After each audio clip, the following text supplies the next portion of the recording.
Welcome to the news on Enyimba TV. We're reaching you from the commercial city of Aba. First, the headlines.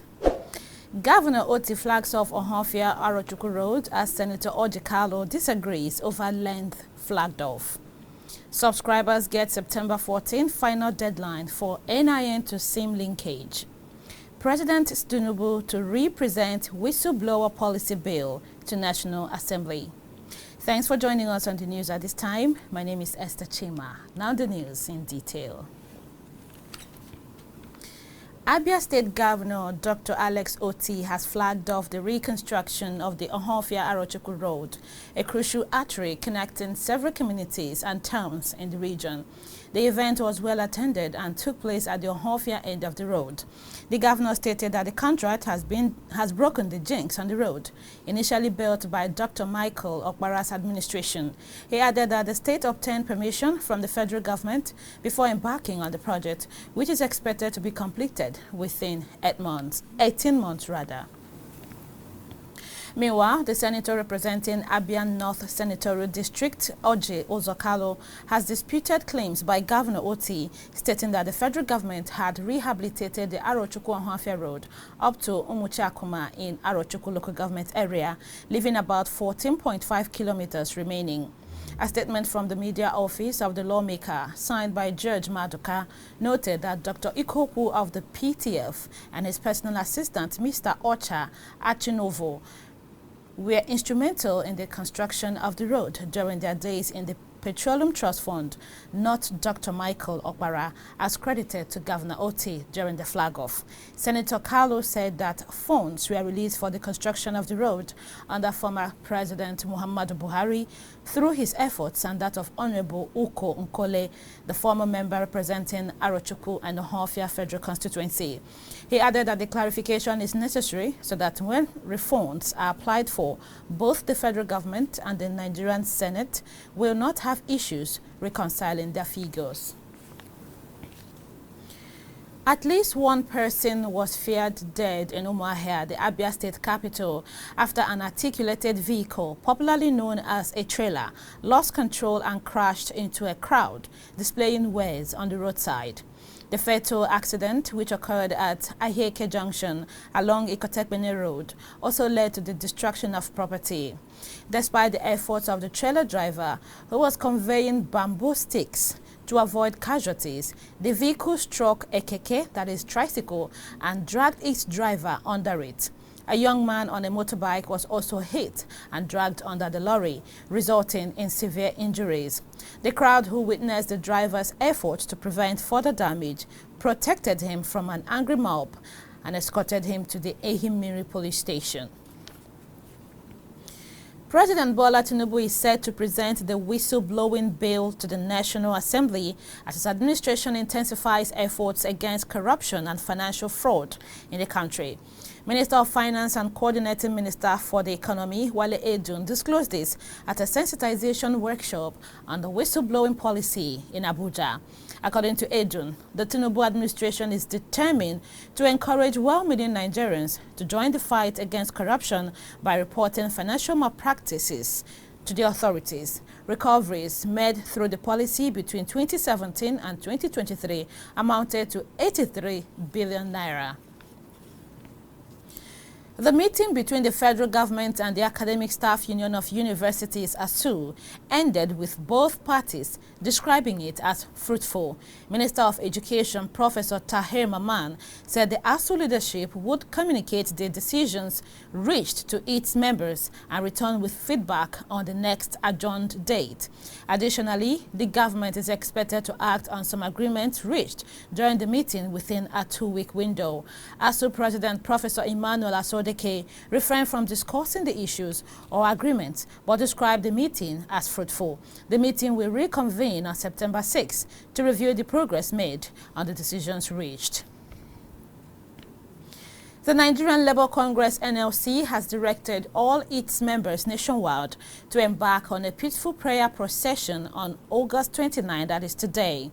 NLC General Secretary Emmanuel Ubaja made this announcement in a letter addressed to all affiliates and state councils in Abuja. The letter follows an invitation by the police for NLC President Joe Ajaero to appear for interrogation on charges of alleged criminal conspiracy, terrorism financing, treasonable felony, subversion, and cybercrime. The directive urged NLC members to proceed to their state police headquarters for a prayer session until the president's interaction with the police concludes. Nigerian Communications Commission (NCC) has announced September 14 as a final deadline for linking the National Identification Number (NIN) with the Subscriber Identification Module (SIM). NCC spokesman Ruben Moka disclosed this in a statement directing all mobile network operators to complete the verification and linkage of SIMs to NINs by September 14, 2024. Moka stated that over 153 million SIMs have been successfully linked to their NINs, reflecting an impressive compliance rate of 96%, a substantial increase from 69.7% in January 2024. The statement also revealed that the NCC, in collaboration with the Office of the National Security Advisor and the National Identity Management Commission, uncovered alarming instances where individuals possessed an unusually high number of SIM cards, some exceeding 100,000. Effective September 15, 2024, the Commission expects that no SIM operating in Nigeria will be without a valid NIN. The International Criminal Police Organization Interpol has arrested more than 300 people linked to one of the West Africa's most feared criminal networks, Black Axe, and other affiliated groups, according to a post on the Interpol website. The Black Axe is a secretive criminal network involved in trafficking, prostitution, and killings around the world. However, cybercrime is the group's largest source of revenue. According to a statement by the organization, the operation has led to hundreds of arrests, the seizure of assets worth $3 million, and the dismantling of multiple criminal networks worldwide. Operation Jackal III, which ran from April 10 to July 3 across 21 countries on 5 continents, targeted online financial fraud and the West African syndicates behind it. Over 400 additional suspects were also identified, with more than 720 bank accounts blocked. Federal Capital Territory FCT Police Command has paraded 94 members of the Islamic Movement of Nigeria at its anti-violence crime session. FCT Police Commissioner Berneth Igwe revealed that the arrested members, popularly known as Shiites, are undergoing screening and will soon be arraigned in court. The suspects, including young men, women, and infants, were apprehended after a violent confrontation with security operatives in Abuja on Sunday. Some of them spoke to newsmen during the parade. The FCT Police Command also paraded a Nigerian Navy officer, Abdul Rashid Muhammad, who was arrested for the alleged murder of the son of former Chief of Naval Staff, Vice Admiral Ishaya Ibrahim. The FCT Commissioner of Police, Berneth Igwe, stated that the suspect killed Aminu Ibrahim and stole his car, a Prado SUV, 2 weeks ago. A federal high court sitting in Abuja has approved the request of the Defense Intelligence Agency to detain an Assistant Superintendent of Police, ASP, and 19 others for 30 days over their alleged involvement in banditry, kidnapping, and terrorism. Justice Peter Lifu granted the request to detain the ASP and other suspects to enable DIA operatives to carry out a thorough investigation into their alleged involvement in these crimes.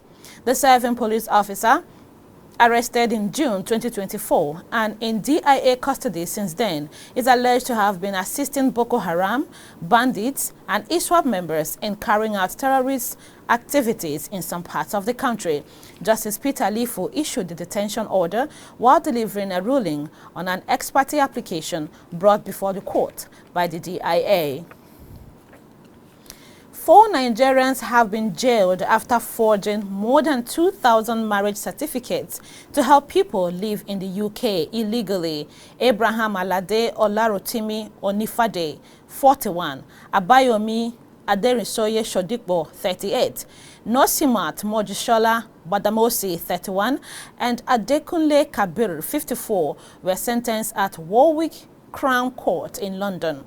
The Home Office stated that the 4 were part of an organized crime group that made fraudulent EU settlement scheme applications for Nigerian nationals. They were also found to have provided false Nigerian customary marriage certificates and other fraudulent documentations to help applicants remain in the country.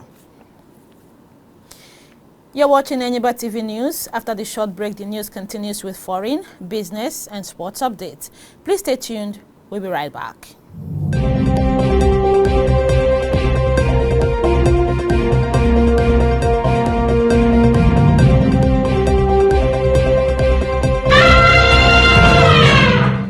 Welcome back and thank you for being there. Now the rest of the news.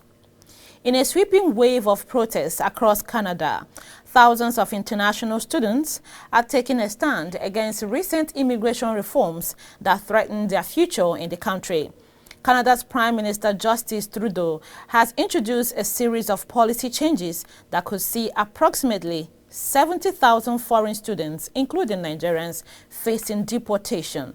The protests, which have drawn large crowds in different provinces, have been fueled by widespread discontent over the government's recent immigration measures. The discontent began in 2021 when the government abolished the post-graduation work permit program, a vital pathway that allowed international students to gain valuable work experience in Canada after completing their studies. Further exacerbating the situation, the government last year introduced a 2-year cap on international student visas, significantly tightening immigration rules. And now from the business scene. Executive Director of the Nigerian Export Promotion Council, Nonye Ayeni, has put the nation's total exports for the first half of 2024 at $2.7 billion, showing an increase of 2.6% of the total value of exports compared to the first half of 2023. Ayeni, who gave the breakdown at a meeting in Abuja, explained that 211 products were exported during the period. She said that the top products exported during the period under review include cocoa, beans, urea, and sesame. Top 3 export destinations for Nigeria, according to Ayeni, include Malaysia, Netherlands, and Brazil. Recent data by the National Bureau of Statistics show that exports of agricultural goods from Nigeria to other countries increased by 123% over the value recorded in the fourth quarter of the 2023, and also by 270% when compared to the value recorded in Q1 2023. And now sports. Chelsea have finally submitted a formal offer for Victor Osimhen after several months of the Napoli striker being linked with the Premier League. According to transfer expert Giannicola Di Marzio, the Blues have presented an official bid to the player's agent Roberto Calenda, while formal talks with Napoli are expected to begin today. Osimhen has already informed Napoli of his desire to leave, and it remains to be seen if all parties can reach an agreement before the August 31 transfer deadline. Meanwhile, Chelsea outcast Lukaku is on the cusp of completing his move to the former Serie A champions. The Belgian striker traveled to Naples for his medicals before signing the contract papers. And with that sports story, we wrap up this edition of the news on Enyimba TV at this time. But before we go, here is a quick recap of the top stories. Governor Otti flags off Ohafia-Arochukwu Road as Senator Orji Kalu disagrees over length flagged off. Subscribers get September 14 final deadline for NIN to SIM linkage. President Tinubu to represent whistleblower policy bill to National Assembly. Now that's our package of the news for now. Please join us for more updates in our subsequent bulletins. Meanwhile, don't forget to subscribe to this channel on YouTube. Click on the notification bell to receive alerts when new videos are uploaded. Thanks for watching. On behalf of the production crew, I am Esther Chima. Do have for yourself a wonderful day.